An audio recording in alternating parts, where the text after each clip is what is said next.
just as Mariah Carey reappears on November 1st after Halloween, ready for another Christmas season, Super Celtic 24 has reappeared. It is time for the 2024 to 2025 college basketball season.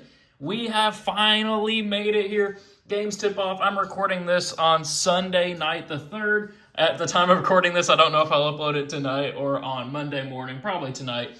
But we are here. We have college basketball in one day. We are back, baby.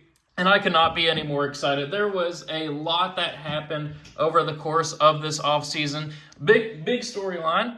We had John Calipari leaving Kentucky for Arkansas, taking all the recruits with him. The Coach Cal era at Kentucky is now over. Mark Pope steps in his place. Kentucky probably won't be a national title contender this year. I mean, really, you can make the argument that they haven't been a national title contender for the last 10 or so years, which is why Coach Cal is gone at this point.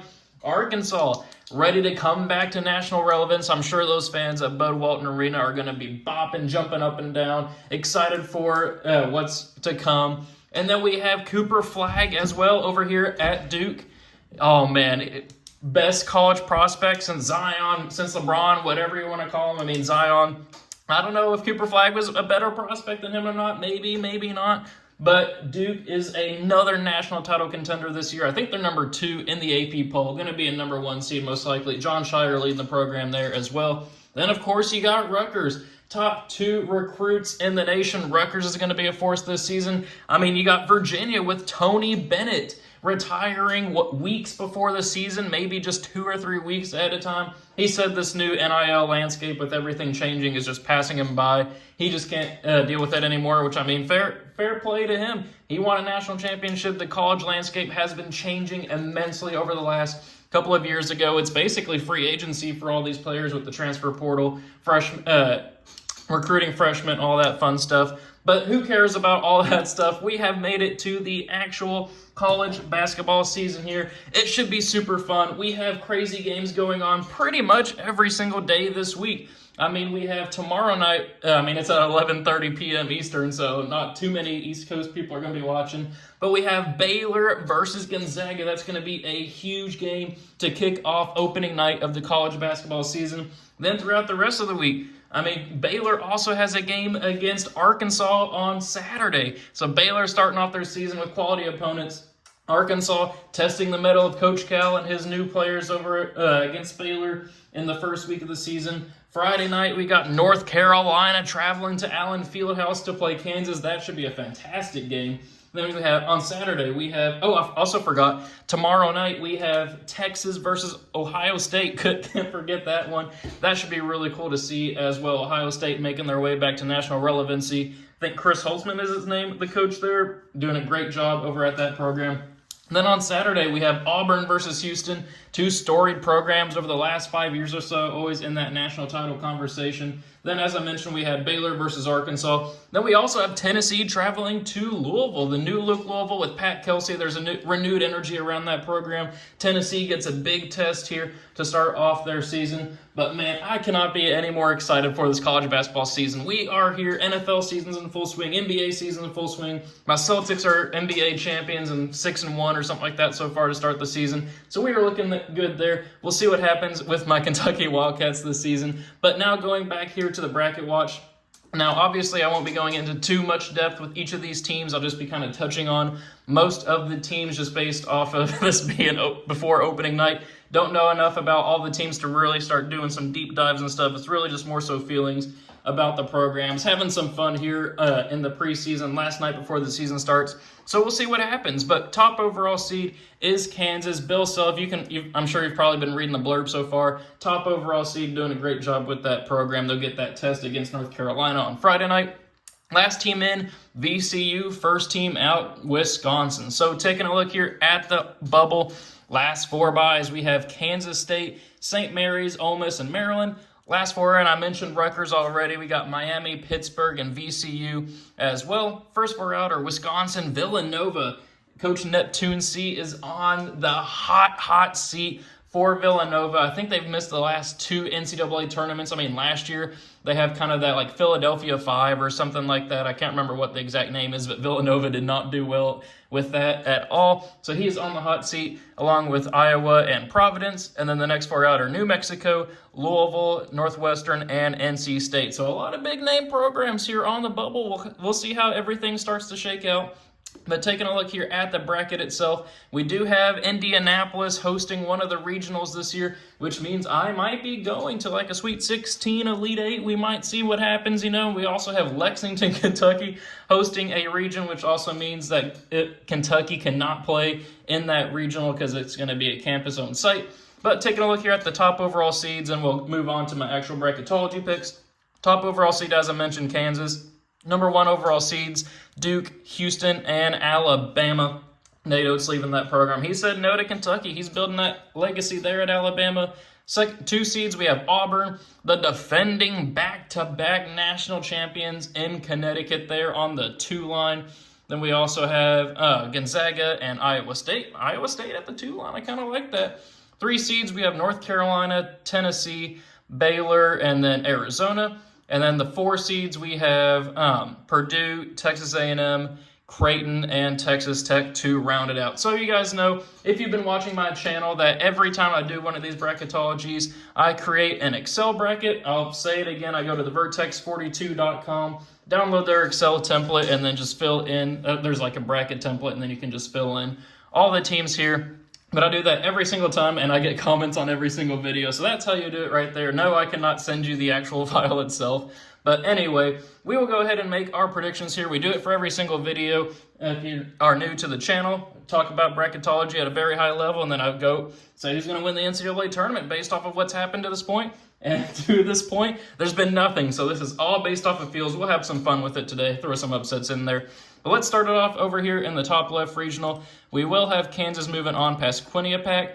Oregon, I think, will take out Clemson here in a classic 9/8 upset.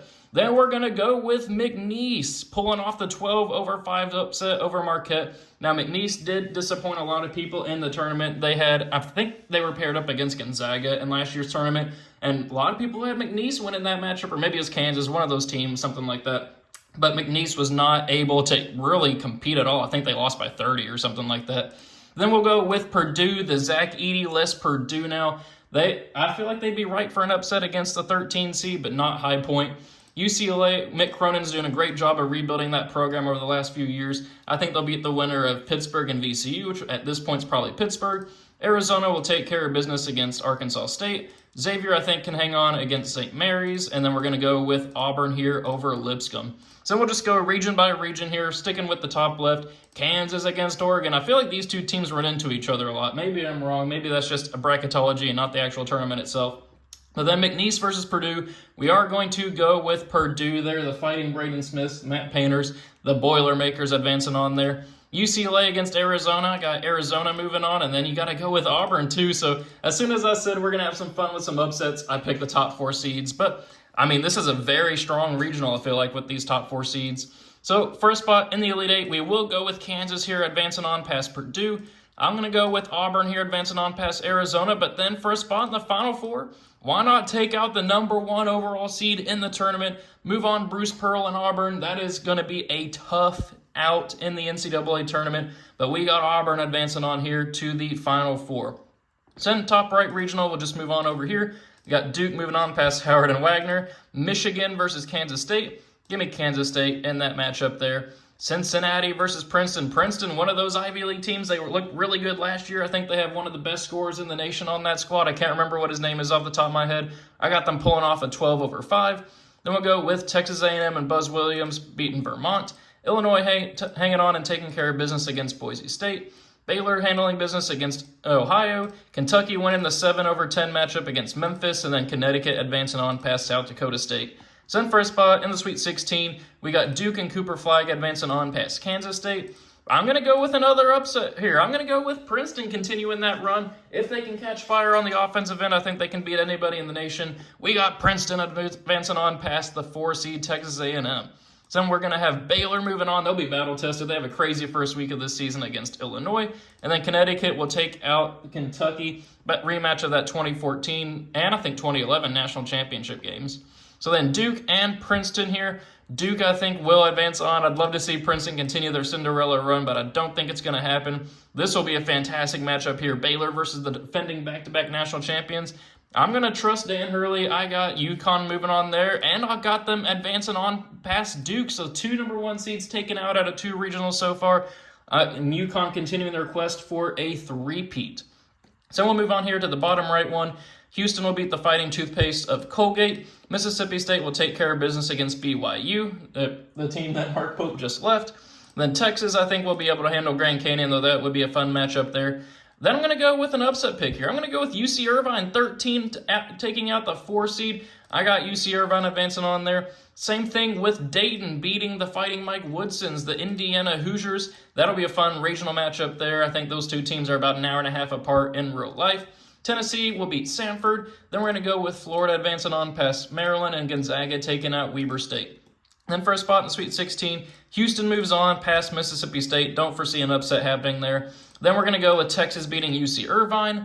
Tennessee moving on past Dayton. But then I'm going to have the 7 seed Florida Gators taking out Gonzaga. Gonzaga is going to be another team that's battle-tested. Mark Few always has his team ready to go, but just there always feels like a glass ceiling with the Bulldogs there. I think Florida's going to take them out, surprise a lot of people.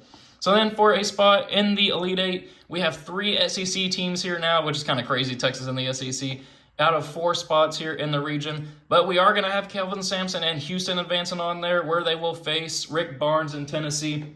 But I do have Houston advancing on to the Final Four out of that regional. So then we have the bottom left regional over here. Alabama moving on past Southern or Arkansas Little Rock. Ohio State taking out Wake Forest in a 9-8. St. John's beating Bradley. The Fighting Rick Pitino's after.